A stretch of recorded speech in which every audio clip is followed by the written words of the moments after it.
Ebitundu 3 ku buli 100 ku mmwanyi ezirimibwa mu Uganda zoononeka olw'ennima embi abalimi bawano ze bakozesa. Ebitundu 7 ku buli 100 byokka bye bitundibwa mu butale bw'ebweru. Naye gavumenti ng'ekolaganira wamu n'abakugu okuva mu ggwanga lya Brazil eleese tekinologiya agenda okuyamba abalimi okwongera omutindo mu nkola yaabwe olwo basobole okuvuganya obulungi mu katale k'ensi yonna. Mu nkola eno abalimi bakwegattira wamu mu bibinja eby'enjawulo basomesebwe obukodyo bwe balina okwettanira nga mu buno mwe muli engeri y'okutegekamu ennimiro, ensigo ez'okusimbibwa, engeri y'okukungula, okuterekamu ebirime, okubisunsula n'okubitunda mu butale. Tekinologi gwe tuleese atuyamba kubanga tulaba nti buli kimu kikwatibwa bulungi, kimu kigenda bulungi mu maaso, abalimi bonna baganyirwemu, naye nga abantu betusinga okutagetenga kati balimi aba wansi bana balina IKM ekabiri ekasatu lwa nsonga abo bennyini abo bebaleeta omutindo gw'emmwanyi okubanga gukyali wansi. Ensigo aba Brazil ze baleese zikulira mu myezi 6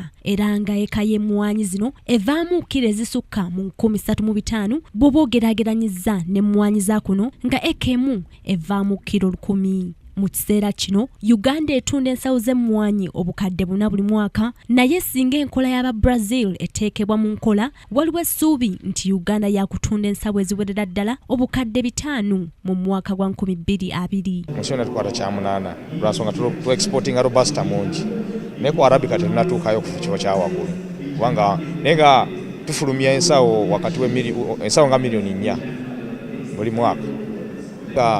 Ebyuma bino byolaba wano emmwanyi kangambe 70% emmwanyi ezifuluma okuva mu Uganda ogenda ziyita mu byuma bino bitutunda bino byemulabi wano bitulira okugezaako okulakwolesa ku bantu. Bino bye bimu ku byenkiza ebinokoddwayo mu mwoleso gwa tekinologiya w'abalimi b'emmwanyi oguyindira erugogo nga gwakumala ennaku 3. Nakalema Grace, Kingdom TV, amalindirire.